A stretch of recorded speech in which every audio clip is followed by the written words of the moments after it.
Pisces, hello my darlings, how are you? Oh, that was quick. Welcome to your reading for the month of July 2022. I thought there was a second one, thank you.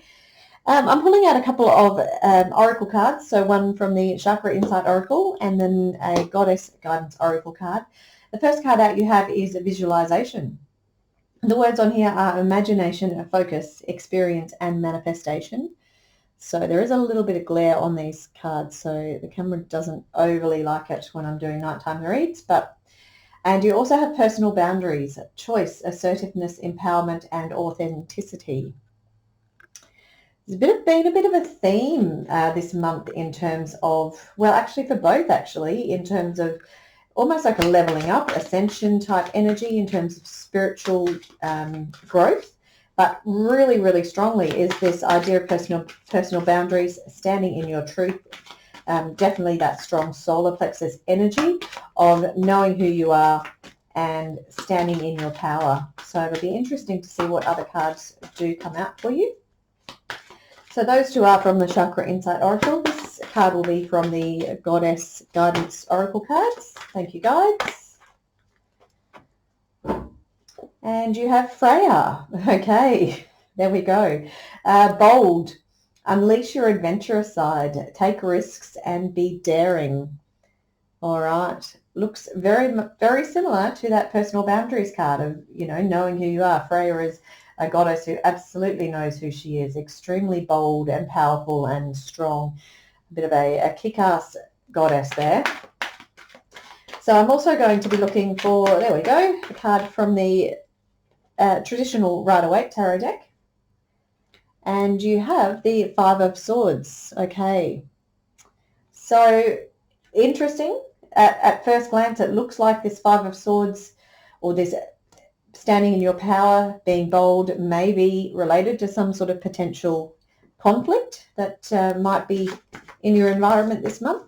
But let's have a look at what else comes out for you. So the main part of the reading, I will be using the Tarot of Curious Creatures deck by Chris Ann. And as always, I have called in my guardians, guides, angels and ancestors who love me unconditionally and are of the highest vibration. You have the Page of Wands, and this is coming out in the position of the energy coming in to the month. You have the Ace of Wands. This is in the position of obstacles or blocks. Interesting.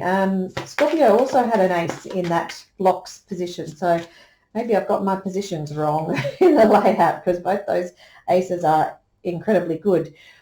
The Knight of Cups has come out in the position of something that may come in as a surprise, a gift, some sort of strength coming in this month. I'm going to be looking for, no, that's far too many.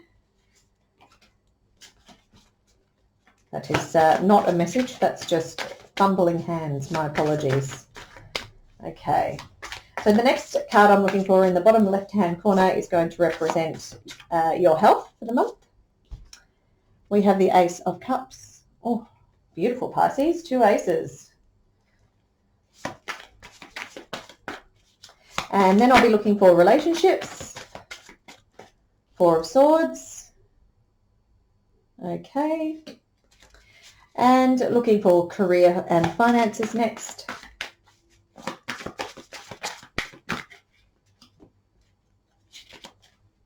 Two cards in that position. You have the High Priestess and the Star. Okay. That's in the position of career, finances, resources, etc. And the final card is the energy that is going to be seeing us out of the month and possibly taking us into, or obviously taking us into the month of August. Okay, let's have a look at what's going on. So as I said, interesting, you've got this, it's almost like a split energy that's going on. So you've got this very, obviously there's some sort of fierceness to the month, okay? So there is going to be something this month that you're going to have to stand your ground. You're going to have to be daring and bold and assertive and really stand in that, in your own power, standing in that sense of knowing who you are, that sense of I am. And, even with this Seven of Wands, that's at the end of the month going into August. So that may well, it may well kind of last the month through, or it may even carry on into August. So that Seven of Wands is also about holding your ground. There's a little bit of defensiveness there as well. But it's about standing in your power. You can see how very clearly and strongly she's standing in her power. Okay.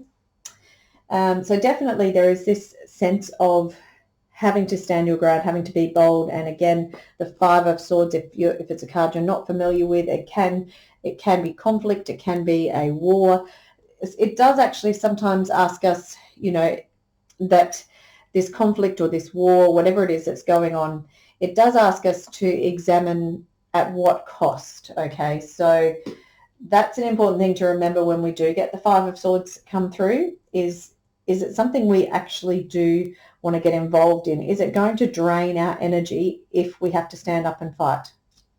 So do keep that in mind. You do have the Four of Swords here also, and this is in the position of your relationships. So it may well be that, again, there's this, it's almost this energy of exhaustion, having been through. So the Four of Swords has come from the Three of Swords, which can sometimes be grief and disappointment. And, again, it's quite an uncomfortable energy. So you've come from the Three of Swords into the Four of Swords, where, really what you need to do is rest and recover, recuperate, recharge. But you're going to be, you're being thrown straight back into this Five of Swords. So there's some kind of difficult energy that's going on here. It's almost like it feels like almost like a war energy, like a battle. And, in terms of this Four of Swords in the relationship position, it could be that this battle, this standing your ground, could be related to some sort of relationship in your life where you've had to, position yourself in terms of personal boundaries. So that, that's the clear word there on the bottom of this particular card, personal boundaries. So that's definitely, probably the clearest message that is coming through. You also have this visualization card, again, in the central theme. And this is about opening up, experiencing, opening up to higher intuitive wisdoms. Now, you also have the High Priestess and the Star that's come through here in the position of your career, finances, resources. So what I'm seeing here is, in terms of career or how it is that you bring resources to you, it may well be that whatever it is that you do from day to day, and whether it does bring you money, resources, time, whatever it is, it potentially could be something that is working in the spiritual field. So you could be doing healing work. You could be, you could actually be, with this star here too, you could actually be the star of your own show. So there could be something, you're like almost like a spiritual leader. Okay, so this High Priestess again is someone that obviously very spiritual, very intuitive, but it's someone who's very esteemed and looked up to, very powerful in terms of that spiritual wisdom, spiritual knowledge, that intuitive wisdom, I guess. So it could be in terms of career that's something that you are currently working on, involved in. And this idea of visualization is just kind of a confirmation that is, that's a good path for you. So I do feel like it's something that is not brand new. If you are the star of your show, if you're at this high level of High Priestess, it's something that you've been working on for quite some time. It's something that you are well practiced at, something you're very experienced at. And even this idea of visualization, it takes a lot of practice to get to the point where you can open up your crown chakra and really invite that wisdom in from, that's connecting straight up to source. And that's, that's not beginner kind of work that's being conducted there. So there's a real maturity about this reading in terms of your, you knowing who you are, and in terms of you opening up to this higher wisdom. You know, it's something that's telling me that you're coming in with a very mature stance, if you will, okay? You've got the Page of Wands, and this is coming in the position of how you're coming into the month, the energy that you're bringing in.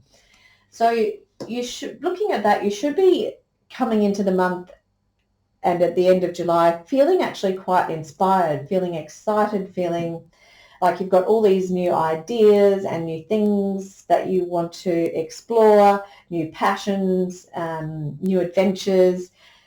And it may well be that you've got many different ideas or passions that are coming through. You could be a little bit confused about which way to go. Again, we've got the Ace of Cups and the Ace of Wands here. So you've got these two beginnings here. And so that could be that you're coming in to the start of the month with all these brand new ideas and passions, and you're sort of like, oh, do I go this way, Ace of Wands, or do I go this way, Ace of Cups? You know, one sort of inspires me and as an adventure and I'm really, really passionate about it. The other one is kind of, you know, connects to me on a heart level and, you know, makes my heart sing, and I just feel so joyous and abundant, and, you know, it fulfills me emotionally. Obviously, both of those choices are, you know, equally as good. I think possibly what you will find is that whichever one you choose, it's actually going to fulfill both of those things. Okay, so it's going to fulfill you in terms of passion, but it's also going to fulfill you in terms of emotional fulfillment and joy and abundance and love, all those things as well. So I am a little reluctant to read that Ace of Wands as an obstruction. I think it really is, well, I know it really is. It's about that it's illustrating to me that you may have a couple of different paths that are opened up to you that are potential possibilities. So, and as I said, neither is the wrong path. Okay, so nothing that is meant for you will ever pass you by. So whichever path you choose, it's all going to end up, you know, as the divine has orchestrated it. Okay, things are set up in our world, in our life, for our benefit. Okay, it's all set up for our benefit. Okay, so the Knight of Cups is in the position of a surprise or a gift or some sort of strength this month. It could be that there's a little bit of romance coming in for some of my Pisces friends. So whether that's a new romance or an existing romance, you know, there could be a ramping up of romance in an existing relationship. I do feel with this Four of Swords, you know, it almost feels like this is in the position of your relationships. It does feel like you're a bit battered and bruised in terms of relationships. So you may not be seeking or wanting this new energy of new romance coming in. Regardless, it may come in. With the Ace of Cups and the Ace of Wands, it could be that, you know, that if it does come in, it could be a nice opportunity for something to grow into something that does have longevity, something that is passionate and exciting, something that can fill you with lots of love and joy and happiness and abundance, okay?